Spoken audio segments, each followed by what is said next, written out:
Emergency, darkest phase of Indian democracy. 28 जून 1975 की सुबह हाथ में इंडियन एक्सप्रेस पढ़ने के लिए जब न्यूज़पेपर खोला तो अरे ये क्या, एडिटोरियल पेज तो ब्लैंक है। आखिर ऐसा क्यों? दोस्तों, भारत एक लोकतांत्रिक देश है और एक लोकतांत्रिक देश की चार स्तंभ में से एक माना जाता है प्रेस यानी मीडिया को। लेकिन देश में एक समय ऐसा भी आया जब लोकतंत्र के इसी चौथे स्तंभ की अभिव्यक्ति की स्वतंत्रता को छीन लिया गया और इसके पीछे की वजह थी देश में लगी इमरजेंसी। जी हाँ, वही इमरजेंसी जिसे भारतीय लोकतंत्र का काला अध्याय कहकर याद किया जाता है। आज हम बात करेंगे कि 1975 में इमरजेंसी लगने के पीछे क्या कारण थे, उस वक्त देश में सिचुएशन कैसी थी, साथ ही ये कि इमरजेंसी को लेकर कॉन्स्टिट्यूशन में क्या कहा गया है और इसके प्रभाव क्या होते हैं। लेकिन सबसे पहले बात करेंगे कि भारत में इमरजेंसी को लगाया क्यों गया और इसकी शुरुआत कैसे हुई। अनाउंसमेंट ऑफ इमरजेंसी 26 जून साल 1975 की सुबह बाकी दिनों की तरह आम नहीं थी। इस दिन सुबह तो हुई थी लेकिन लोगों की आवाज गुम हो चुकी थी। लोग अंधेरी कोठरी में बंद थे। 25 जून की वो रात बहुत लंबी हो गई थी। 26 जून की सुबह के 3 बज रहे थे और प्रधानमंत्री इंदिरा गांधी, वेस्ट बंगाल के सीएम सिद्धार्थ शंकर रे और कांग्रेस अध्यक्ष देवकांत वर्मा ये फैसला कर रहे थे कि लोगों को आपातकाल का मतलब कैसे समझाना है, क्योंकि इससे 3 घंटे पहले ही देश में इंटरनल इमरजेंसी लगा दी गई थी। एड्रेस ऑफ नेशन यानी राष्ट्र के नाम संदेश की तैयारी हो रही थी और सुबह के 8 बजे हमेशा की तरह जब न्यूज सुनने के लिए लोगों ने रेडियो ऑन किया तो न्यूज एंकर की जगह पीएम इंदिरा गांधी की आवाज सुनाई दी। इंदिरा गांधी ने राष्ट्र के नाम संदेश सुनाया, पहले हिंदी में फिर इंग्लिश में।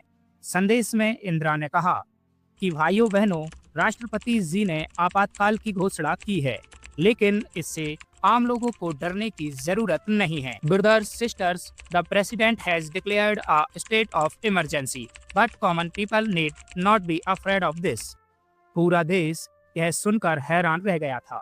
बीते 8 घंटों में आजाद हिंदुस्तान में बहुत कुछ बदल गया था, लेकिन इमरजेंसी लगाने के पीछे आखिर वजह क्या थी, आइए समझते हैं। What were the reasons for the emergency? सबसे पहले बात करते हैं कुछ पॉलिटिकल रीजंस की। Conflict with judiciary. Indira Gandhi साल 1971 का इलेक्शन गरीबी हटाओ के नारे के साथ लड़ती हैं और रायबरेली विधानसभा सीट से उन्हें जीत मिलती है। इस इलेक्शन में उन्होंने अपोजिशन के लीडर राजनारायण को बहुत ही बड़ी संख्या से हराया था। इसी साल दिसंबर में इंडो पाक वॉर में इंडिया को बड़ी जीत हासिल हुई और जीत का सेहरा पीएम इंदिरा गांधी के सर बांधा गया। इससे इंदिरा गांधी की लोकप्रियता और बढ़ गई। 1972 में मध्य प्रदेश, महाराष्ट्र, राजस्थान और कर्नाटक में विधानसभा चुनाव होने थे और इंदिरा गांधी ने बिहार, पंजाब और हरियाणा के विधानसभा को समय से पहले भंग कर दिया और इन राज्यों में भी चुनाव कराने का ऐलान कर दिया। इन सभी राज्यों में इंदिरा की कांग्रेस को जीत मिली।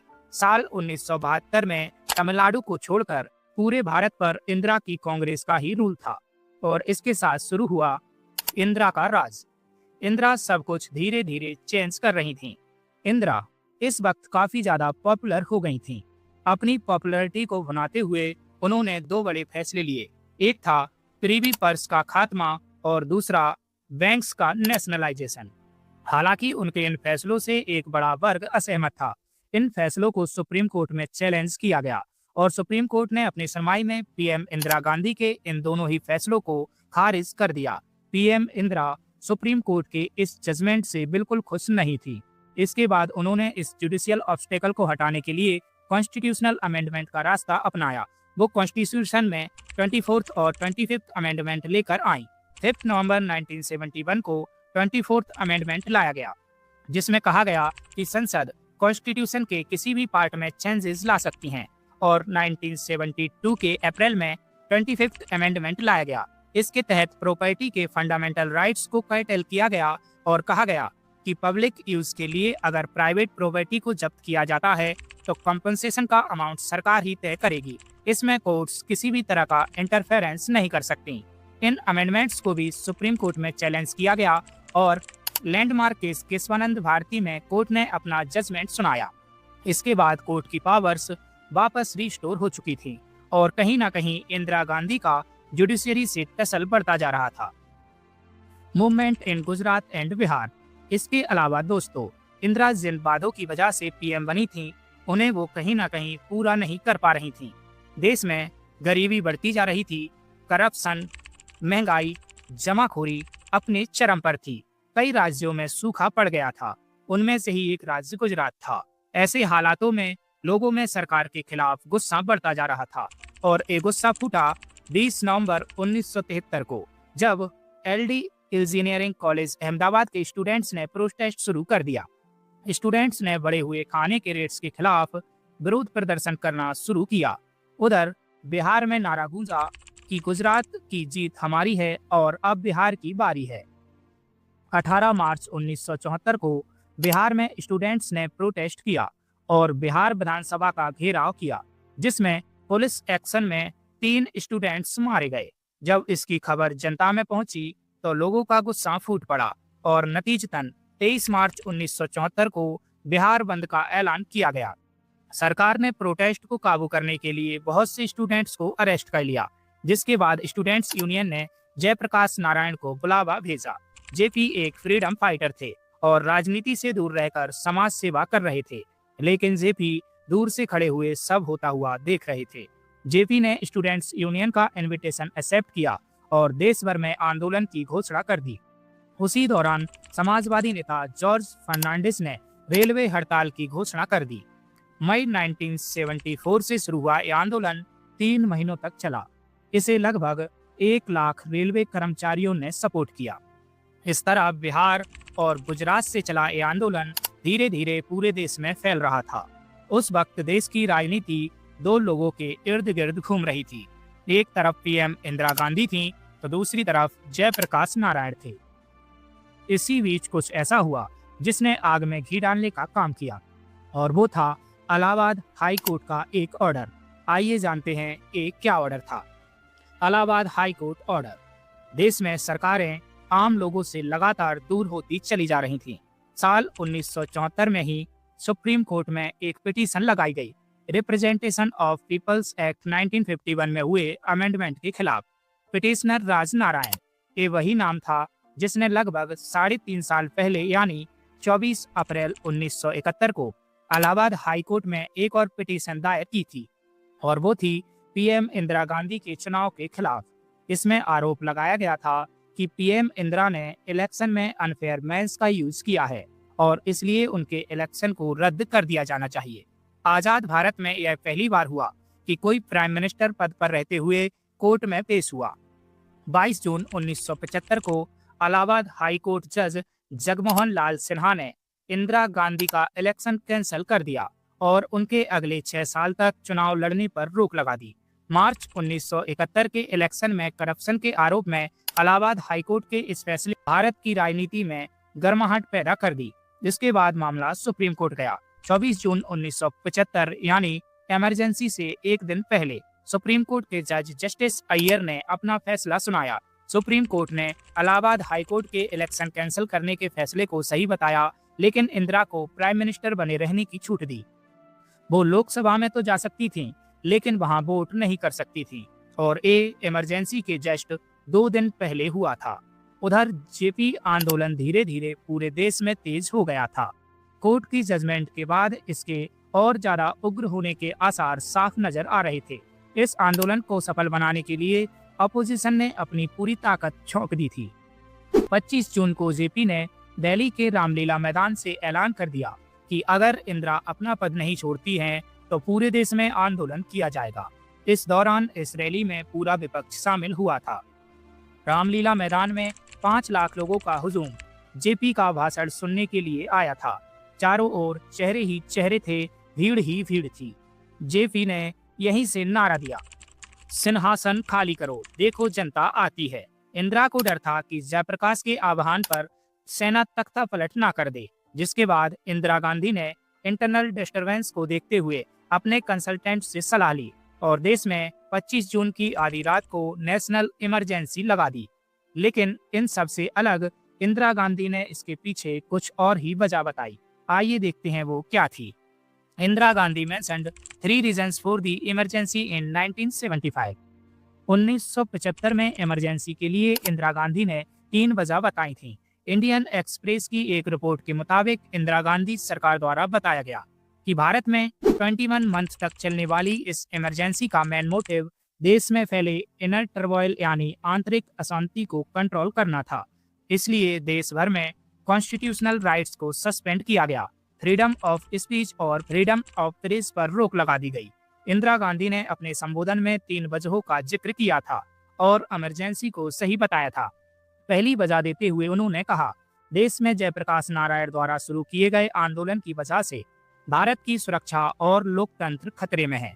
दूसरी वजह देते हुए उन्होंने कहा कि मेरे विचार में देश में तेजी से economic development, backward classes, under privileged के विकास की जरूरत है।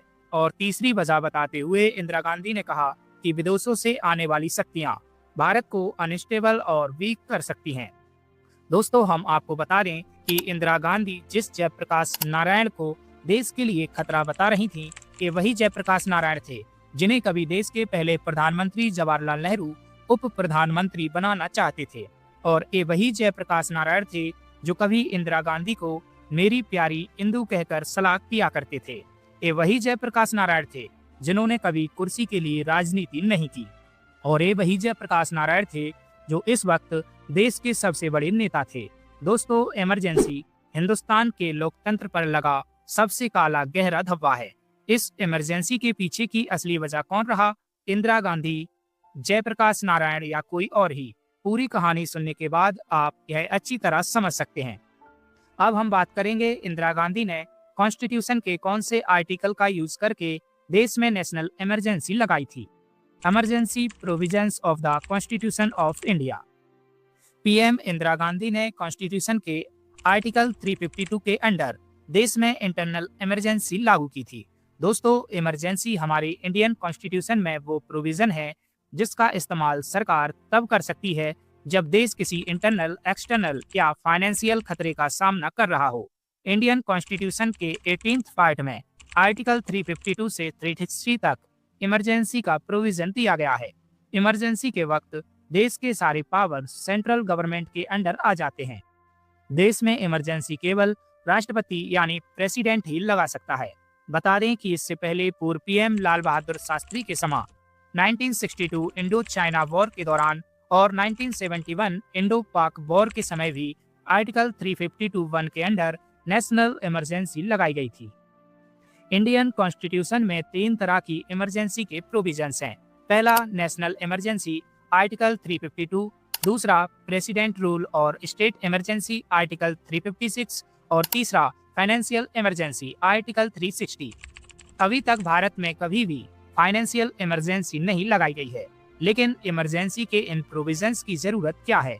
तो बता दें कि इंडिया जब आजाद हुआ तो उस वक्त संविधान को बनाने वालों ने इमरजेंसी जैसी सिचुएशन को इमेजिन करते हुए इस तरह का प्रावधान बनाया था जिससे संकट के ऐसे किसी वक्त में देश की एकता, अखंडता और सुरक्षा कभी खतरे में ना पड़े।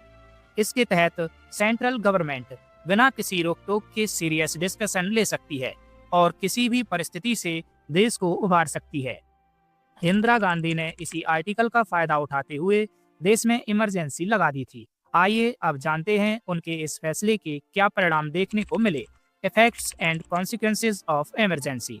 25 जून की रात को पीएम इंदिरा गांधी ने उस वक्त के प्रेसिडेंट फखरुद्दीन अली अहमद से इमरजेंसी लगाने की बात कही। प्रेसिडेंट ने तुरंत ही लेटर पर साइन कर दिए। यहाँ गौर करने वाली बात यह है कि इंदिरा गांधी ने इससे पहले अपने कैबिनेट मिनिस्टर से कोई सलाह मशवरा करना तो दूर, उन्हें इस बारे में बताना तक जरूरी नहीं समझा था। और इसके बाद जो हुआ वो किसी ने शायद सपने में भी नहीं सोचा था। शाम को ही तमाम न्यूज़पेपर ऑफिसेज की बिजली काट दी गई, प्रेस पर सेंसरशिप लगा दी गई और आधी रात को ही सोते हुए लोगों को जगाकर कहीं और ले जाया जाने लगा। हर तरफ लोगों को अरेस्ट किया जा रहा था।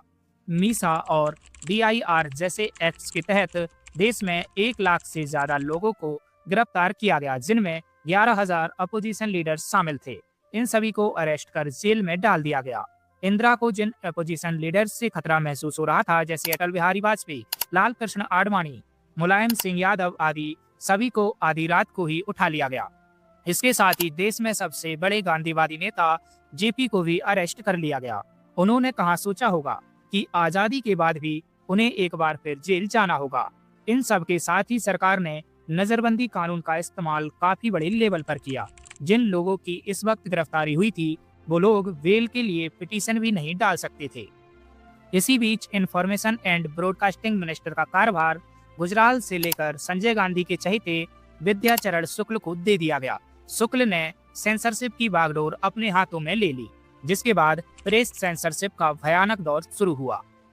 अखबार छापने से पहले उसकी हर चीज पर नजर रखी जाने लगी।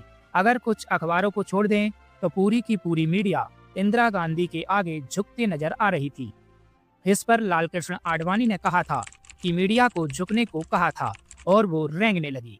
ऐसा इसलिए क्योंकि बहुत से मीडिया हाउसेस सरकार की चाटुकारिता करने लग गए थे, लेकिन बहुत से ऐसे भी थे जो अपनी पूरी शक्ति के साथ इसका लगातार विरोध कर रहे थे। उदाहरण के तौर पर इंडियन एक्सप्रेस और स्टेट्समैन जैसे बहुत से न्यूज़पेपर्स ने प्रेस पर लगी सेंसरशिप का विरोध किया। सरकार ने जिन न्यूज को छापने से रोका था, उनकी जगह न्यूज़पेपर में खाली छोड़ दी जाती थी, जिससे लोगों तक सेंसरशिप का सही अंदाजा पहुंच सके।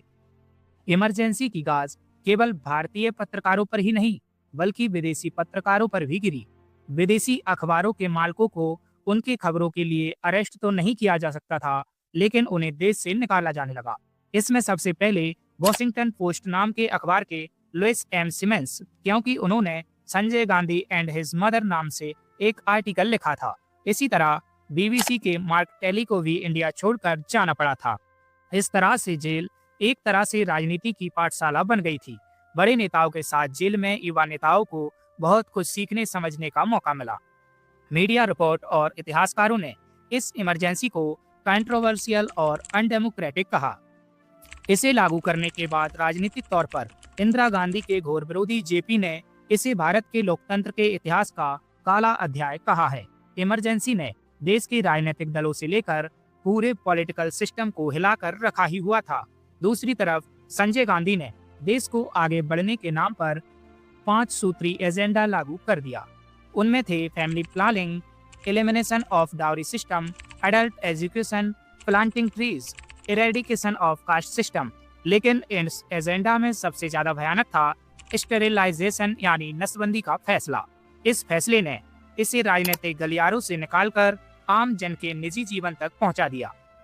जनता के अधिकार पहले ही छीने जा चुके थे, फिर नसबंदी ने घर घर में दहशत फैलाने का काम किया। उस दौरान गली मोहल्लों में इमरजेंसी के सिर्फ एक ही फैसले की चर्चा सबसे ज्यादा थी, और वो था यही जबरदस्ती चलाया जा रहा स्टेरिलाइजेशन कैंपेन। एक रिपोर्ट के मुताबिक सिर्फ एक साल के अंदर देश भर में 60 लाख से ज्यादा लोगों की नसबंदी करा दी गई। इनमें 16 साल से लेकर 70 साल के बुजुर्ग तक शामिल थे। यही नहीं, गलत ऑपरेशन और ठीक इलाज न मिलने की वजह से करीब 2000 लोग मारे गए। संजय गांधी का ये मिशन जर्मनी में हिटलर के शासन में चलाए गए नसबंदी अभियान से भी ज्यादा भयानक था, जिसमें करीब 4 लाख लोगों की नसबंदी कर दी गई थी। इसके साथ ही संजय गांधी ने सुंदरीकरण कार्यक्रम के तहत दिल्ली की झुग्गियों पर बुलडोजर चलवा दिया था। जो लोग इसके रास्ते में आए उन पर गोली तक चलवा दी गई। आप सोच सकते हैं कि निरंकुशता की किस हद तक सरकार जा रही थी। खैर, हर काली रात की सुबह जरूर होती है। एक समय के बाद इमरजेंसी का भी अंत हुआ। आइए जानते हैं चेंज आफ्टर इमरजेंसी। 21 महीने बाद 21 मार्च 1977 को आखिरकार इंदिरा गांधी ने इमरजेंसी को हटाने का ऐलान कर दिया।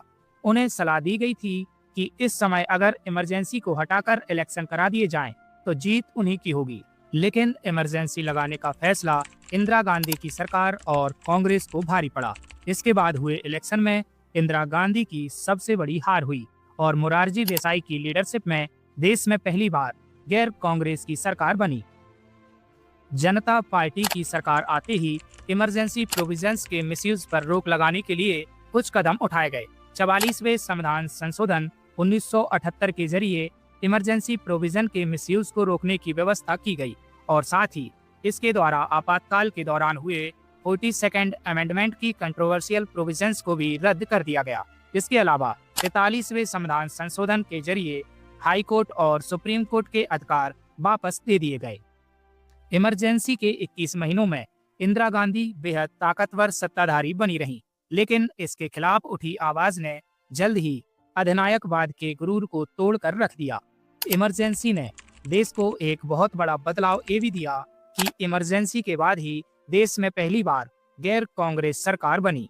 ये कोई एक दल की सरकार नहीं थी, बल्कि जनता के ही समर्थन में उठी उस विपक्ष की सरकार थी जिसको दबाने के लिए इंदिरा गांधी ने इमरजेंसी लगाई थी। कहीं ना कहीं भारतीय लोकतंत्र इमरजेंसी के बाद और मजबूत बनकर खड़ा हुआ था।